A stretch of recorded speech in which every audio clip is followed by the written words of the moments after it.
So, you've heard the hype about this fancy hammer that people always associate with war, and you wonder why it has 40 Ks. All your friends keep talking about Space Marines, and all you can think about is Halo. Fear not, viewer, for after these 5 minutes are up, you'll have a decent understanding as to why your friends won't stop talking about Warhammer and its 40K relatives. To begin, let's take a short trip back to 1983. This was a time before computer games, or even Nintendo, and people would instead find their entertainment through other hobbies. A popular source of entertainment was in the form of board games. Or, if you were serious about the competition, you could take your board games a step further with the war game. This was a more elaborate type of board game that simulated a battlefield with large armies. And that is when some cool guys from London founded a company named Games Workshop and released their war game called Warhammer Fantasy Battles.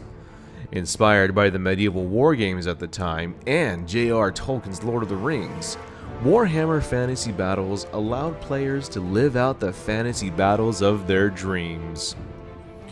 But what about the 40Ks?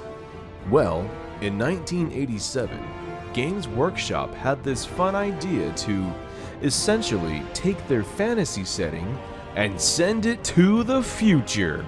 40,000 years into the future to be exact, or 40K years for short. Thus resulting in their new Warhammer brand called Warhammer 40K. Instead of the franchise being limited to medieval themes of sword and sorcery, Warhammer 40K took on a more science fiction theme. And that allowed Games Workshop to take the lore and characters literally beyond the stars. It had everything you could imagine from your normal fantasy genre, except cracked out in a science fiction. Instead of elves, you had the ancient alien race known as the Eldar. Instead of ye old kingdom of mankind, you had the cybernetically enhanced and insanely dogmatic Imperium of Man. And instead of orcs, you had orcs with a K. And that is literally just scratching the surface. So, dear viewer, if you're wondering why you've only ever heard people talk about Warhammer 40K, it's because it's definitely the more popular of the two. From the lore, to the insane scale, to the character designs. Everything in Warhammer 40K is portrayed on an excessive scale. It gives the player the ability to literally throw a tank at a rat. It's a pure power fantasy through and through.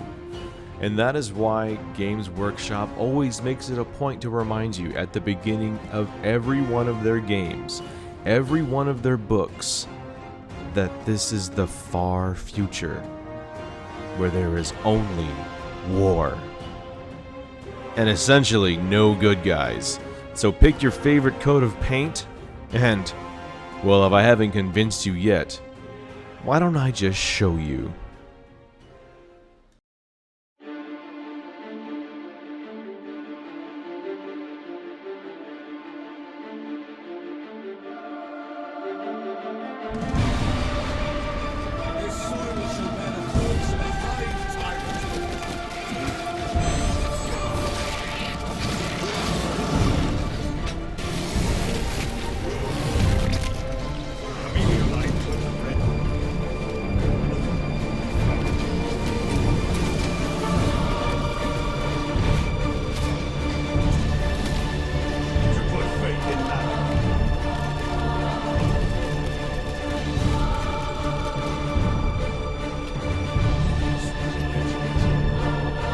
There you go, get the rabbit. Here you go, get it, buddy.